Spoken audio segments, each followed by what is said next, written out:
नमस्ते, आपका स्वागत है आज तीसरे सप्ताह में मिरर वर्क अभ्यास का। आज है डे 15, 15वां दिन। स्वयं को और जिन्होंने आपको दर्द दिया है उन्हें माफ़ करना। आज का पाठ माफ़ करने के बारे में है। स्वयं को और उन्हें जिन्होंने आपको चोट पहुंचाई है माफ़ करके अपने दिल को स्वयं को प्रेम करने के नए स्तर पर ले जाने के बारे में है। पिछले 2 हफ्तों में आपने उन कई धारणाओं से मुक्त होने की दिशा में काम किया है जो आपको बदलने से रोक रही थी। मैं जानता हूँ यह आसान काम नहीं था, इसलिए स्वयं को अपनी प्रगति का जश्न मनाने के लिए समय दें। आज आपको आईने में देखकर इतना हल्का महसूस करते हुए कैसा लग रहा है? एक गहरी सांस अंदर खींचे। अब सांस को छोड़ते हुए कहें, मैं अपने अतीत को जाने दे रहा हूँ और मुझे बहुत अच्छा लग रहा है। क्षमाशीलता, फॉरगिवनेस, माफ़ करना हम सभी के लिए एक मुश्किल क्षेत्र है। हम ऐसे ब्लॉक्स का निर्माण कर लेते हैं जो हमें कई वर्षों तक जकड़े रहते हैं। मेरा हाथ थामे और हम साथ में अपने आप को और दूसरों को जिन्होंने हमें चोट पहुंचाई है माफ़ करना सीखने की ओर काम करते हैं। आप ऐसा कर सकते हो। माफ़ी स्वयं को प्रेम करने के लिए हमारे दिल के दरवाजे खोलती है। यदि आपको स्वयं को प्रेम करने में कोई समस्या है तो आप एक अक्षमाशीलता की स्थिति में फंस सकते हैं। हम में से कई लोग वर्षों तक दुर्भावनाएं पालकर बैठे रहते हैं। हम किसी के अपने साथ किए किसी काम की वजह से आत्मतुष्ट महसूस कर सकते हैं। मैं इसे आत्मतुष्ट असंतोष के कारावास में फंसा होना कहता हूँ। हम सही साबित हो जाते हैं लेकिन खुश कभी नहीं हो पाते। आप मुझसे असहमत होकर कह सकते हैं, लेकिन आप नहीं जानते उस व्यक्ति ने मेरे साथ क्या किया था, वह माफ़ करने के लायक नहीं है। जब आप माफ़ करने के लिए तैयार नहीं होते तो स्वयं के साथ बहुत गलत करते हैं। मन में कड़वाहट रखने का मतलब है प्रतिदिन जहर का एक चम्मच पीना। वह जहर आपके अंदर जमा होकर आपको नुकसान पहुंचाता है। अपने आप को अतीत से बांधे रखकर स्वस्थ और स्वतंत्र रहना असंभव है। एक बहुत बड़ा आध्यात्मिक पाठ जो आप सीख सकते हैं वह है इस बात को समझ लेना कि हर व्यक्ति हर क्षण जितना अच्छा कर सकता है कर रहा है। लोग अपनी अपनी समझ, जागरूकता और अपने अपने ज्ञान के साथ इतना ही कर सकते हैं। निरपवाद रूप से जो लोग दूसरों के साथ दुर्व्यवहार करते हैं उनके साथ बचपन में दुर्व्यवहार हुआ होगा। जितना अधिक उनके साथ हुई हिंसा का स्तर होगा उतना ही अधिक उनके अंदर का दर्द होगा और उतना ही अधिक वे दूसरों पर निकाल सकते हैं। इसका अर्थ यह नहीं है कि उनका बर्ताव स्वीकार्य है या क्षम्य है। हालांकि आपके अपने आध्यात्मिक विकास के लिए आपको उनके दर्द का एहसास होना चाहिए। जिस घटना को आपने अपने अंदर दबा कर रखा है वह बीत चुकी है। शायद बहुत पहले उसे जाने दें, स्वयं को उससे मुक्त होने दें। अपने बनाए इस व्यक्तिगत कारावास से बाहर आएं और जीवन की धूप में कदम रखें। यदि स्थिति जारी रहती है तो स्वयं से पूछें कि आप स्वयं को इतना कम क्यों समझते हैं कि अभी तक उस बात को बर्दाश्त कर रहे हैं। आप ऐसी स्थिति में क्यों रहते हैं? आपके पास एक विकल्प है। आप उस बात में अटक कर कड़वाहट से भरे रह सकते हैं या स्वेच्छा से अतीत को माफ़ करके उसे जाने देकर स्वयं का भला कर सकते हैं और एक खुशियों भरे परिपूर्ण जीवन के निर्माण की ओर कदम बढ़ा सकते हैं। आप अपने जीवन को जैसा बनाना चाहते हैं बनाने के लिए स्वतंत्र है, क्योंकि आपके पास चुनाव करने की स्वतंत्रता है। आज के पाठ का उद्देश्य है आपके आत्मसम्मान को उस स्तर तक बढ़ाने में आपकी मदद करना कि आप अपने जीवन में सिर्फ प्रेम भरे अनुभवों को प्रवेश करने दें। कृपया हिसाब बराबर करने की कोशिश में अपना समय बर्बाद ना करें। उससे कोई काम नहीं बनेगा। जो आप दूसरों को देते हैं वह हमेशा आपके पास लौट कर आता है। इसलिए अतीत को छोड़ दें और स्वयं को प्रेम करने पर काम करें, फिर आपको एक शानदार भविष्य मिलेगा। मैंने एक बहुत महत्वपूर्ण पाठ सीखा है कि जब आप लोगों को माफ़ करने का काम करते हैं तो उनके पास जाकर यह कहना आवश्यक नहीं है कि आपने उन्हें माफ़ कर दिया। कभी कभी ऐसा करने का आपका मन हो सकता है, लेकिन आपको ऐसा करने की आवश्यकता नहीं है।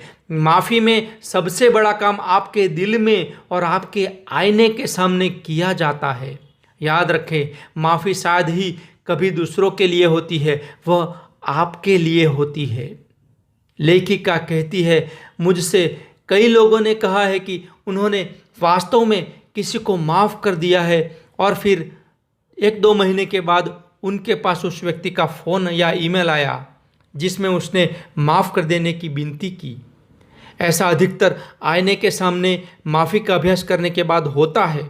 इसलिए जब आप आज के पाठ में मिरर वर्क का अभ्यास करें तो अपने आप को गहराई से अपनी भावनाओं का अनुभव करने दें। आइए अफर्म करें, जब मैं स्वयं को माफ़ करता हूँ तो दूसरों को माफ़ करना आसान हो जाता है। आपका 15वें दिन का मिरर वर्क अभ्यास। मेरा मानना है कि आपको माफ़ी के काम से सबसे अधिक लाभ तब मिलता है जब आप उसे आईने के सामने करते हैं। मेरा सुझाव है कि किसी ऐसी जगह पर आईना तलाश करें जहां आप उसके सामने आराम से बैठ सके। मुझे अपने शयन कक्ष के दरवाजे के पीछे लगे लंबे आईने का उपयोग करना पसंद है। स्वयं को इस अभ्यास को करने का समय दीजिए और शायद आप इसे कई बार दोहराना चाहेंगे। हम में से अधिकांश को कई लोगों को माफ़ करने की आवश्यकता होती है। अपने आईने के सामने बैठकर आंखें बंद कर लें, कई बार गहरी सांसें लें, स्वयं को कुर्सी से चिपका हुआ महसूस करें। अपने जीवन में मौजूद उन सब लोगों के बारे में सोचें जिन्होंने आपको चोट पहुंचाई है। उन्हें अपने मन के माध्यम से गुजरने दें।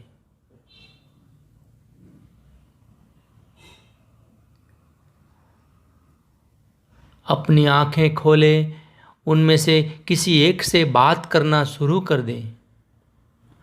जोर से कुछ ऐसा कहें, तुमने मुझे बहुत गहरी चोट पहुंचाई है। मैंने सोचा था मैं कभी इससे उबर नहीं पाऊंगा, लेकिन अब मैं अपने अतीत से चिपक कर नहीं रहूंगा। मैं तुम्हें माफ़ करने के लिए तैयार हूं। यदि अभी आप ऐसा नहीं कर सकते तो सिर्फ अफर्म करें, मैं तैयार हूं। माफ़ी की ओर बढ़ने के लिए आपकी इच्छा ही काफ़ी है। मैं तैयार हूं। एक गहरी सांस ले और फिर उस व्यक्ति से कहें, मैं तुम्हें माफ़ करता हूँ, मैं तुम्हें मुक्त करता हूँ। एक बार फिर गहरी सांस लेकर, तुम आज़ाद हो, मैं आज़ाद हूँ कहें। ध्यान दें कि आपको कैसा महसूस हो रहा है। आप प्रतिरोध महसूस कर सकते हैं या राहत महसूस कर सकते हैं। यदि आपको प्रतिरोध महसूस हो रहा है तो गहरी लंबी सांस लेकर अफर्म करें, मैं अपने सभी प्रतिरोधों को बाहर निकालने के लिए तैयार हूँ। जब आप इस अभ्यास को करना जारी रखें, आज या किसी और दिन, तो माफ़ करने वाले लोगों की अपनी सूची को लंबी कर दें। याद रखें, माफ़ी कोई घटना नहीं है, यह एक प्रक्रिया है। आपको किसी व्यक्ति को माफ़ करने में अधिक समय लग सकता है, कई दिन लग सकते हैं। हर बार आपको माफ़ी की प्रक्रिया में और गहराई से जाना पड़ सकता है। यह वह दिन हो सकता है जब आप कई लोगों को माफ़ कर पाएंगे। यह वह दिन हो सकता है जब आप सिर्फ एक व्यक्ति को माफ़ कर पाएंगे। इससे कोई फर्क नहीं पड़ता। आप इस अभ्यास को चाहे जिस तरीके से करें, वह आपके लिए सही होगा। यह ब्रह्मांड और माफ़ी आपकी उपस्थिति देख रहे हैं। कभी कभी माफ़ी प्याज के छिलके उतारने जैसी होती है।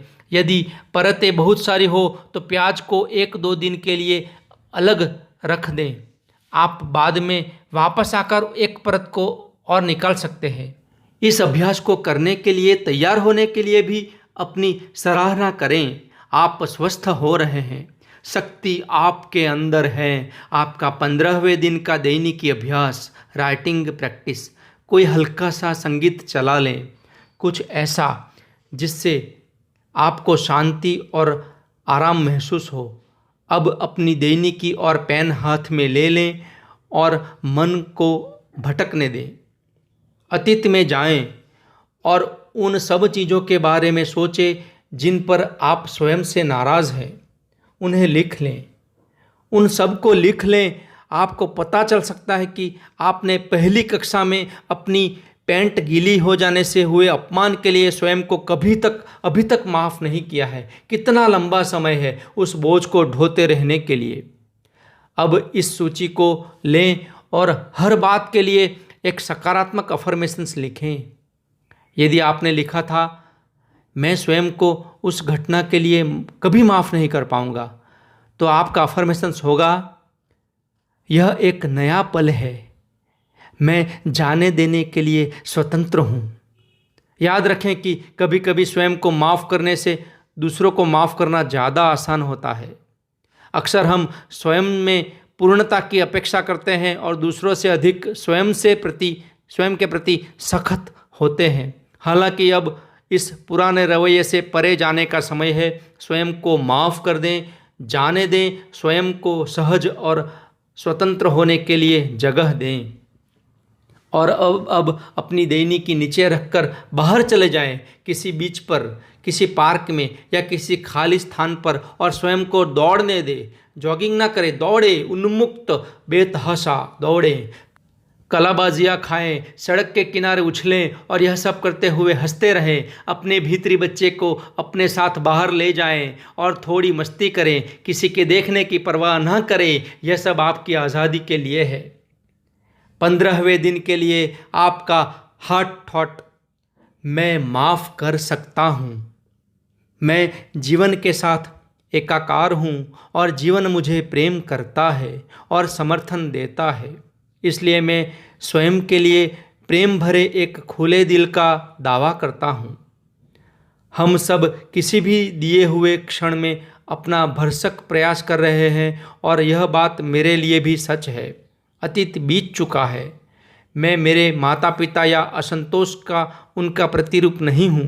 मैं अपना स्वयं का अनूठा स्वरूप हूँ और मैं अपने दिल को खोलने का चुनाव करता हूँ और प्रेम, करुणा तथा समझ को अनुमति देता हूँ कि वे अतीत के दर्द की सभी स्मृतियों को बाहर कर दें। मैं जो कुछ भी बन सकता हूँ वह बनने के लिए स्वतंत्र हूँ। यह मेरे अस्तित्व का सच है और मैं इसे इसी रूप में स्वीकार करता हूँ। मेरे जीवन में सब कुछ ठीक है। अब समय है आज के ध्यान का, आपके 15वें दिन का मेडिटेशन, माफ़ी के लिए।